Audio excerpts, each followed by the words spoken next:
പ്രിയപ്പെട്ടവരെ, എൻ്റെ ഹൃദയം നിറഞ്ഞ നമസ്കാരം. എന്തൊക്കെയുണ്ട് വിശേഷങ്ങൾ? സുഖം തന്നെയല്ലേ? ഇങ്ങനെയൊക്കെ പറയുമ്പോൾ നിങ്ങൾ പറയും തള്ള അവൻ്റെ മുടങ്ങെന്ന്. അതുകൊണ്ട് അങ്ങനെയൊന്നും പറയില്ല. അണ്ണാ സുഖങ്ങളൊക്കെ തന്നെയല്ലേ? ചായകളൊക്കെ കുടിച്ചിട്ട് തന്നെ വന്നിരിക്കണം. നമ്മളെ ഒരു അങ്കിൾ ഇവിടെ ഇരുന്ന് പറയണം ഇങ്ങനെ കാണിച്ച്. എനിക്ക് സന്തോഷം. എന്തായാലും ഈ ഒരു വലിയ ഉത്സവത്തിൽ പങ്കെടുക്കാൻ കഴിഞ്ഞാൽ എനിക്ക് അതിയായ സന്തോഷമുണ്ട്. നിങ്ങൾ കണ്ടതും കേട്ടതുമായ ചില നമ്പറിലേക്ക് കിടക്കുകയാണ്. കാരണം ഇത് കൂടുതൽ സംസാരിച്ച് ദീർഘിപ്പിക്കാത്തത് ഇനിയും ഒരുപാട് പേര് ഇവിടെ വെയിറ്റിങ്ങിലാണ്. അപ്പോൾ എനിക്കിനി തിരുവനന്തപുരത്ത് പോകാനുള്ളത് കൊണ്ട് ഞാനിങ്ങനെ പറഞ്ഞ അണ്ണാ ഞാനും കൂടെ വരട്ടെ അണ്ണാ, അടുത്ത് എന്നെ ഒന്ന് വിളിയണ്ണ എന്ന് കാല് പിടിച്ചപ്പോൾ ഓക്കെ എന്നാൽ നീ കരടേ ഇങ്ങനെയൊക്കെ പറഞ്ഞു. അപ്പോൾ എന്തായാലും മുടയിലൊന്നുമല്ല, വളരെ നന്നായിട്ട് തന്നെ ബിഹേവ് ചെയ്തു. എന്തായാലും ഇവിടെ എത്തി, സന്തോഷമുണ്ട്. ഇനി നിങ്ങൾ കണ്ട ചില നമ്പറുകൾ ഞാൻ അവതരിപ്പിക്കുകയാണ്. അതായത് സിനിമാ താരങ്ങളുടെ ശബ്ദമാണ്. ഈ സിനിമാ താരങ്ങളെ എങ്ങനെ പഠിക്കാം, അതിപ്പോൾ യൂട്യൂബിലും അതുപോലെ തന്നെ പല പ്രോഗ്രാമിലും ടി വിയിലൂടെയൊക്കെ നിങ്ങൾ കണ്ടതാണ്. എന്നാൽ ഇവിടെ വന്ന സ്ഥിതിക്ക് നിങ്ങൾക്ക് വേണ്ടി അത് ഞാൻ ഒന്നുകൂടി ആവർത്തിക്കുകയാണ്. എൻ്റെ കൂടെയുള്ള അവതരിപ്പിക്കാനായിട്ടുള്ള സുഹൃത്തുക്കൾ ആരും വന്നിട്ടില്ല, ഞാൻ മാത്രമേ എത്തിയിട്ടുള്ളൂ. അത് കാരണം ഞാൻ ഒറ്റയ്ക്ക് പെർഫോം ചെയ്യുകയാണ്. നമ്മുടെ മലയാള ചലച്ചിത്രവേദിയിലെ ചില താരങ്ങളെ, അതായത് ഞാൻ നേരത്തെ പറഞ്ഞു, ഇതിനു മുമ്പ് ഞാൻ അനുകരിച്ചിട്ടുള്ളതാണ്. ഇപ്പോൾ നരേന്ദ്രപ്രസാദ് സാറിനെ ഏത് താരങ്ങൾ വേണോ നമുക്ക് ഈസി ആയിട്ട് ഇമിറ്റേറ്റ് ചെയ്ത് പഠിക്കാം. നിങ്ങൾക്കും നാളെ മിമിക്രി ആർട്ടിസ്റ്റുകളാകാം, നേരെ സിനിമയിലേക്ക് വരാം. പിന്നെ വില്ലനായും നായകനായും എന്ന് വേണ്ട ക്യാരക്ടർ റോളുകളിൽ എല്ലാവർക്കും വരാം. ദയവ് ചെയ്ത് കൊമേഡിയനായിട്ട് ഈ അടുത്ത കാലത്ത് ഇനി മലയാള സിനിമയിലോട്ട് ആരും വരരുത്. വലിയ ദിവസമൊന്നും വേണ്ട, ഒരു 10-15 വർഷത്തേക്ക്, അല്ലെങ്കിൽ ഞാൻ ചത്തതിന് ശേഷം വന്നാൽ മതി. ഇങ്ങനെയൊക്കെ പറയാം, അതൊക്കെ വെറുതെയാണ്. പുതിയ ആൾക്കാർ വരുമ്പോഴേ കൂടുതൽ ഇൻഡസ്ട്രി കൂടുതൽ വികസിക്കും. അത് വേണം, ഒരു മത്സര ബുദ്ധി വേണം. അപ്പോൾ നമ്മുടെ നരേന്ദ്രപ്രസാദ് സാറിനെ ഇമിറ്റേറ്റ് ചെയ്യാൻ വളരെ ഈസിയാണ്. നരേന്ദ്രപ്രസാദ് സാറിൻ്റെ കൈകളുടെ ആക്ഷൻ കിട്ടാൻ വേണ്ടിയിട്ട് വേറെ ഒന്നും വേണ്ട, 2 നാരങ്ങ എടുത്ത് കയ്യിൽ പിടിക്കുക, ഒന്ന് എറിഞ്ഞു പിടിക്കാനായിട്ട് ശ്രമിക്കുക. ദാ കണ്ട, ഇങ്ങനെ എറിഞ്ഞു പിടിക്കുമ്പോൾ കറക്റ്റ് കൈകളുടെ ആക്ഷൻ കിട്ടും. പിന്നെ മുഖത്ത് വരുന്ന എക്സ്പ്രഷൻ, അതിന് വേണ്ടിയിട്ട് വേറെ ഒന്നും വേണ്ട, മുന്നിലിരിക്കുന്ന ആൾക്കാരെയൊക്കെ അസലായിട്ട് കൊഞ്ഞനം കുത്തിയാൽ മാത്രം മതി.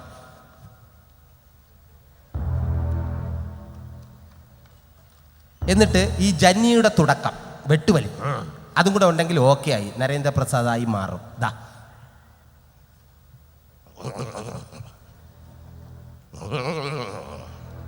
ഇനി പാറപ്പുറത്ത് ചുരുട്ടേറ്റ് പിടിക്കുന്ന സൗണ്ടാണ്. 16 കൊല്ലം മുമ്പ് നെറ്റി പിളർന്ന് ചോര വീണ പുഴക്കരയിലെ പൂഴിമണ്ണുവാരി കയ്യിലെടുത്ത് ഈ അപ്പനൊരു പ്രതിജ്ഞ എടുത്തിരുന്നു. അത് മാറ്റാൻ സൂര്യൻ പടിഞ്ഞാറെന്ന് മുതിച്ചു തുടങ്ങിയിട്ടില്ലല്ലോ. കണിമംഗലം കോവിലകത്തിന്റെ നാശം പൂർണ്ണമാകട്ടെ, അതിന്റെ മേൽക്കൂര നിലംപൊത്തട്ടെ, എന്നിട്ട് ആലോചിക്കാം അപ്പന്റെ വാക്കുമാറ്റുന്ന കാര്യം. ഇനി എനിക്കൊന്നും പറയാനില്ല, കേൾക്കാനും ആയുസ്സിനു വേണ്ടി ഉറക്കെ പ്രാർത്ഥിച്ചു കൊള്ളുക. ആയുഷ്മാൻ ഭവ. Thank you. ഇനി നമ്മുടെ ഭാവാഭിനയ ചക്രവർത്തി ശ്രീ മധുസാറിനെ ഇമിറ്റേറ്റ് ചെയ്യാൻ ഇതിനേക്കാൾ എളുപ്പമാണ്. കാരണം ഈ പുള്ളിയുടെ ആ രൂപമെല്ലാം ശ്രദ്ധിച്ചാൽ നമുക്ക് മനസ്സിലാവും. മുഖം, പ്രത്യേകിച്ച് ഫേസ് ശ്രദ്ധിച്ചു കഴിഞ്ഞാൽ ഒരുപാട് ഭാവങ്ങൾ പാണ്ഡ്യ ലോറിക്കൊക്കെ വന്ന് മുഖത്ത് തള്ളിയിട്ട് പോകും. ആ മൈന്യൂട്ടായിട്ടുള്ള ഭാവം പോലും നമ്മൾ നോക്കി പഠിച്ചു കഴിഞ്ഞാൽ നമുക്ക് മനസ്സിലാവും എങ്ങനെയാണ് ഇതുണ്ടായതെന്ന്. അപ്പോൾ ഞാൻ കണ്ടുപിടിച്ചപ്പോൾ എനിക്ക് വളരെ ഈസി ആയിട്ട് കിട്ടി. വേറൊന്നുമല്ല, പുള്ളിയുടെ ആ ഭാവം മുഖത്ത് വരാൻ വേണ്ടിയിട്ട്, മുഖത്തിൻ്റെ കാര്യം ഇവിടെ നിൽക്കട്ടെ, കൈകളുടെ സംഭവം റെഡിയാൻ വേണ്ടി വേറെ ഒന്നും വേണ്ട. നമ്മൾ സൈക്കിൾ വിട്ടറിയാലോ, കൈ കൊണ്ട് സൈക്കിൾ വിട്ടുക. ദാ ബ്രേക്ക്, തിരിച്ച് കറക്കുക, റിവേഴ്സ്. ഇനി ഇടത്തെ കാലം ആർക്കും വേണ്ട, അത് എടുത്ത് എറിഞ്ഞ് നടക്കുക.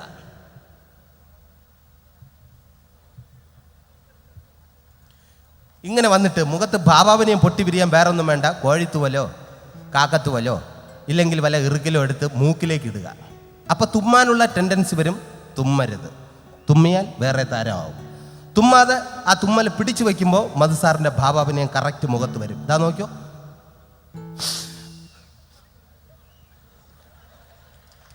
തുമ്മിയാ പോയി, തുമ്മരുത്, വീണ്ടും കുത്തുക.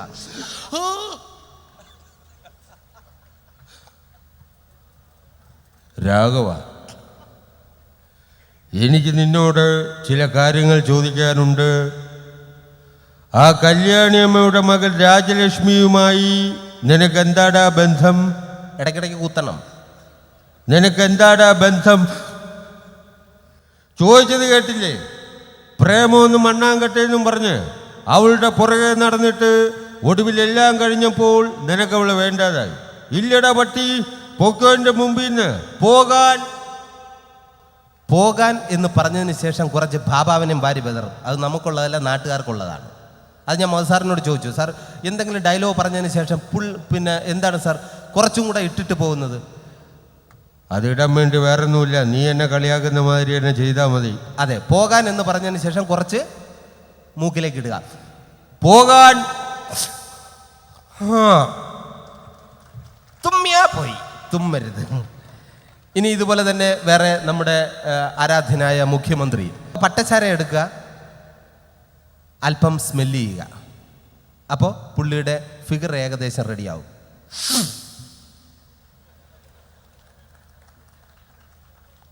ഇനി ഇത് ഉള്ളിലേക്ക് അല്പം സേവിക്കാൻ ശ്രമിക്കുക, അപ്പോൾ ബോഡി ലാംഗ്വേജ് ഫുൾ ക്ലിയർ ആവും.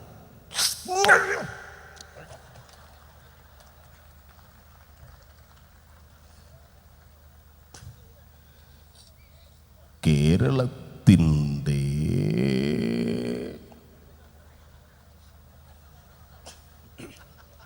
വരുന്ന 1.5 വർഷവും കേരള ടീമിൻ്റെ ധോണി ഈ ഞാൻ തന്നെയാ. പിന്നെ പിണങ്ങാറായിക്കിപ്പോൾ സേവാങ്കിൻ്റെ അവസ്ഥയാ. ടീമിലുണ്ടോ? ഉണ്ട്. കളിക്കുന്നുണ്ടോ? ഇല്ല. മുട കണ്ടാൽ ഇടപെടുമണ്ണ. ഇത്രയേ ഉള്ളൂ. എവിടെയൊക്കെയാണ് സ്റ്റോപ്പ് ചെയ്യുന്നത്, എവിടെയൊക്കെയാണ് എറിയണമെന്ന് ആർക്കും അറിയാമല്ലോ. ഇങ്ങനെ അങ്ങ് പോകും. ഇനി ഇതുപോലെ തന്നെ നമ്മുടെ മലയാള സിനിമയിലെ പിന്നെ നമ്മുടെ എല്ലാം ആരാധ്യപുരുഷൻ ശ്രീ മമ്മൂക്കെ ഇമിറ്റേറ്റ് ചെയ്യാനും വളരെ ഈസിയാണ്. ഒരു ഷൂ ഇട്ടാൽ മതി, അറിയാമല്ലോ. കാര്യമില്ല, ഇല്ലെങ്കിൽ നടത്ത ക്ലിയർ ആവില്ല. ഞാനിത് പുള്ളിയുടെ മുമ്പേക്ക് ഇമിറ്റേറ്റ് ചെയ്തോ പുള്ളി അസലായിട്ട് കൈയടിച്ച് ചിരിച്ചതാ. പിന്നീട് എന്നെ പ്രാവും, അതെനിക്ക് വിഷയമല്ല. പക്ഷെ അപ്പം ചിരിക്കുന്നുണ്ടല്ലോ, നമുക്ക് അതറിഞ്ഞാൽ മതി. അപ്പം ചിരിച്ചങ്ങ് കളയുക. അപ്പോൾ നമുക്ക് ഇമിറ്റേറ്റ് ചെയ്യുമ്പോൾ ഒരു ഷൂ ഇടുക, ആ നടത്ത ക്ലിയർ ആവും.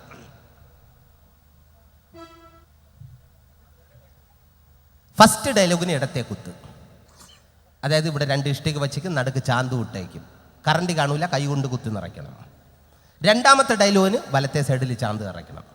സെൻറ്റ് ഡയലോഗ് പറയുമ്പോൾ മാത്രം പ്രത്യേകം ശ്രദ്ധിക്കുക, 2 കൈയും കൊണ്ട് നിറയ്ക്കണം. കാരണം മയ്ക്കാടല്ല, അടങ്കലാണ്. പെട്ടെന്ന് തീർത്തിട്ട് പോകണം. പിന്നെ മമ്മൂക്കാടെ ഫിഗർ പിടിക്കാൻ വളരെ ഈസിയാണ്. മുന്നിലിരിക്കുന്ന ആൾക്കാരെയൊക്കെ നമ്മൾ പുച്ഛിക്കുക. ഇനി അദ്ദേഹത്തിൻ്റെ ഡയലോഗ്. ചന്തുവിനെ തോൽപ്പിക്കാനാവില്ല മക്കളെ.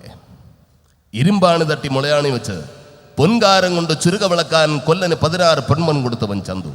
മാറ്റം തിരികെ ചോദിച്ചപ്പോൾ മറന്നുപോയെന്ന് കളവ് പറഞ്ഞു ചന്തു. ഞരമ്പെല്ലാം വലിഞ്ഞു മുറുകി പൊട്ടണം, ആ രീതിയിലായിരിക്കണം. കട്ടം ബീഡിയും വലിച്ചുകൊണ്ട് ഇത്തരത്തിലുള്ള ഡയലോഗാണ്. ഇംഗ്ലീഷൊക്കെ പറഞ്ഞു കഴിഞ്ഞാൽ നമുക്ക് ആർക്കും പിടുത്തം കിടില്ല. ഞാൻ ഒരിക്കൽ മമ്മൂക്കയോട് ചോദിച്ചാണ്, നമുക്ക് ഇംഗ്ലീഷ് പറയണത് ഈ സ്റ്റീൽ പാത്രം എന്ന് തറയെ വീണ മാതിരിയാണ്. വീണ് കഴിഞ്ഞാൽ പിന്നെ അത് എങ്ങനെയൊക്കെ മറ്റേ ഷിയാൻ ഷൂ എന്ന് പറയുന്ന പോക്കാണ്. ഇപ്പോൾ മമ്മൂക്കയുടെ ഇംഗ്ലീഷ് വേണോ? സ്റ്റീൽ പാത്രം എടുത്ത് തറയിലിട്ട് ഇടുക.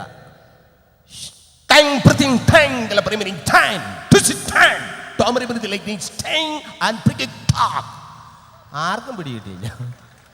ഞാനും ചോദിച്ചിട്ടുണ്ട്. അപ്പം അത് കറക്റ്റ് ഇംഗ്ലീഷ് അറിയുന്നവർക്കൊക്കെ പിടികിട്ടും. നമുക്ക് എവറിത്തിങ് ട്രൈങ് എന്ന് പറഞ്ഞു കഴിഞ്ഞാൽ ചിലപ്പോഴൊക്കെ പിടികിട്ടും. അപ്പം അത് ഇത് കഴിഞ്ഞിട്ട് ആറച്ചിരിക്കണേ മൈക്ക് ഓൺ ചെയ്ത് വെച്ചിട്ട്. അപ്പോൾ അത് കഴിഞ്ഞിട്ട് ഇനി ലാലേട്ടൻ ഇമിറ്റേറ്റ് ചെയ്യാൻ ഇതിനേക്കാൾ എളുപ്പമാണ് ഇടത്തേത്തുള്ള 90 ഡിഗ്രി ചരിയുക. അത് വെറുതെ അങ്ങ് ചരിച്ചിടണം. പിന്നെ ആക്ഷൻ കിട്ടാൻ വേണ്ടി വേറെ ഒന്നും വേണ്ട. ഒരു ബോളോ തറയിലേക്ക് വയ്ക്കുക. ഇപ്പോൾ ഫുട്ബോൾ അല്ലെങ്കിൽ പാണ്ടികളി, എന്തെങ്കിലും കളി അറിഞ്ഞേ പറ്റൂ. ഇപ്പോൾ ഫുട്ബോൾ ഉണ്ടെങ്കിൽ ആ ബോൾ തറയിൽ വയ്ക്കുക, കാലുകൊണ്ട് തട്ടി തെറിപ്പിക്കുമ്പോഴത്തേനും പുള്ളിയുടെ ഡാൻസ് ആയിട്ട് മാറും.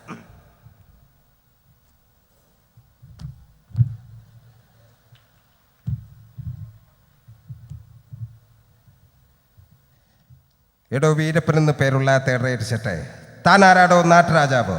തൻ്റെ കളരിയും തരികയുടെ നമ്പരും എല്ലാം ചെലവാകും. അങ്ങ് കാട്ടിലെ ഇത് സ്ഥലം വേറെയാ. ഒരുപാട് കളി കണ്ടവനാ ഞാൻ. ഒന്നിനും പറ്റിയില്ലെങ്കിൽ തന്നെ പച്ചയ്ക്ക് കൊളുത്തിട്ടേ ജഗന്നാഥൻ ഈ മണ്ണ് വിടൂ. നീ പോമോനെ ദിനേശ, ചുമ്മാ. സുരേഷ് ഏട്ടനെ ഇമിറ്റേറ്റ് ചെയ്യാൻ വളരെ ഈസിയാണ്. കാര്യം മമ്മൂക്കായ മോഹൻലാലിനെ അറിഞ്ഞു കഴിഞ്ഞാൽ പിന്നെ സുരേഷ് ഏട്ടനെ ഈസിയാണ്.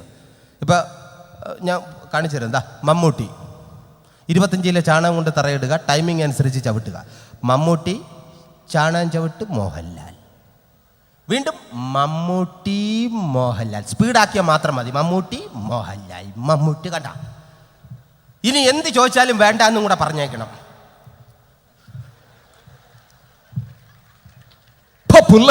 ഓർമ്മയുണ്ടോ ഈ മുഖം? ഷീറ്റ് വേണം. പാകൊണ്ടുള്ള ഒരു പരിപാടിക്കും പുള്ളി തയ്യാറല്ല. ആ രീതിയിലായിരിക്കണം പെർഫോമൻസ്. ഇനി നമ്മുടെ നിങ്ങൾ ആവശ്യപ്പെടുന്ന താരങ്ങളെ നിന്ന് ഇമിറ്റേറ്റ് ചെയ്യാനുള്ള സമയമില്ല. എന്നാൽ ഞാൻ ഇമിറ്റേറ്റ് ചെയ്തതിനെ, കാരണം ഒരുപാട് പേര് വെയിറ്റിങ്ങിലാണ്.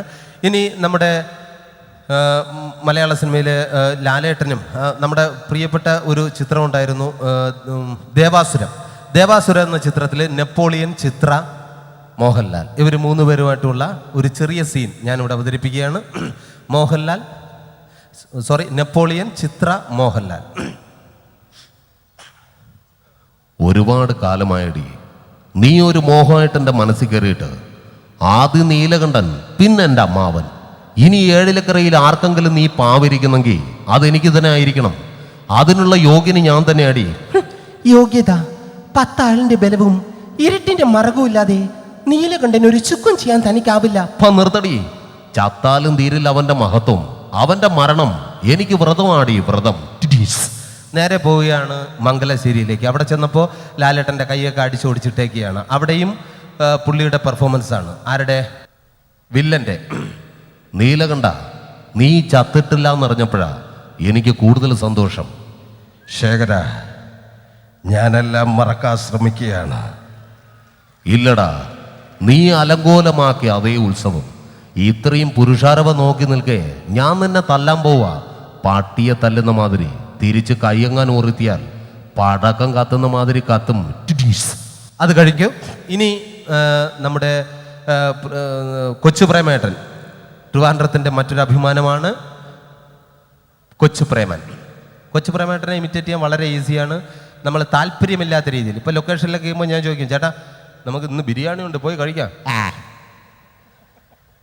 നല്ല ചോറും സാമ്പാറൊക്കെ ഉണ്ടെന്ന്, തൈരും പുളിച്ചേരി എല്ലാം ഉണ്ട്. നിങ്ങൾ അമ്മമ്മ മരിച്ചെന്ന് കേട്ടു. എല്ലാം ഒരേ എക്സ്പ്രഷനാണ്, സൗണ്ടിൽ ഒരു വ്യത്യാസവുമില്ല. അപ്പോൾ ആ രീതിയിൽ താല്പര്യമില്ലാത്ത രീതിയിൽ ഡയലോഗ് പറഞ്ഞാൽ മതി, കൊച്ചു പ്രേമനായിട്ട് മാറും. പക്ഷേ ആ പട്ടിയെ വിട്ടുള്ള ഏർപ്പാട് അതത്ര ശരിയായില്ല കേട്ടോ.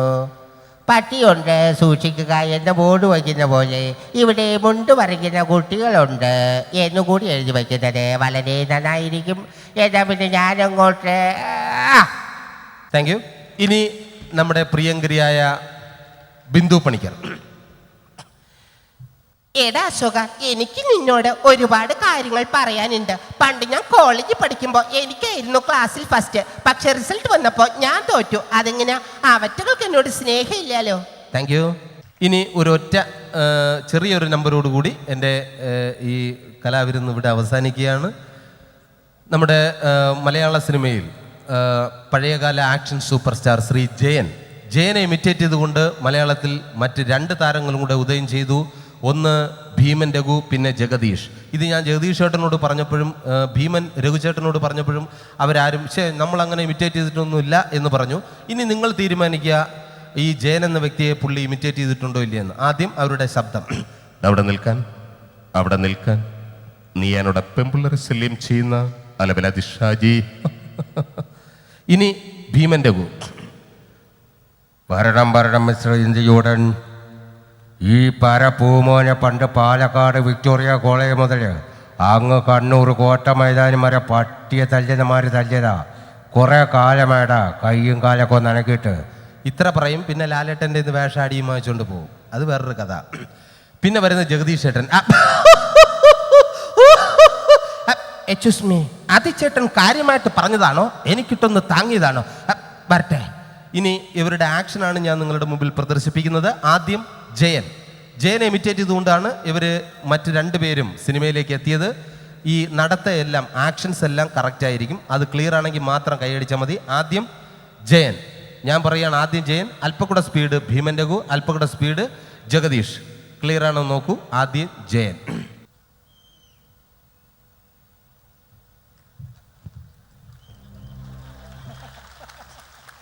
Thank you very much.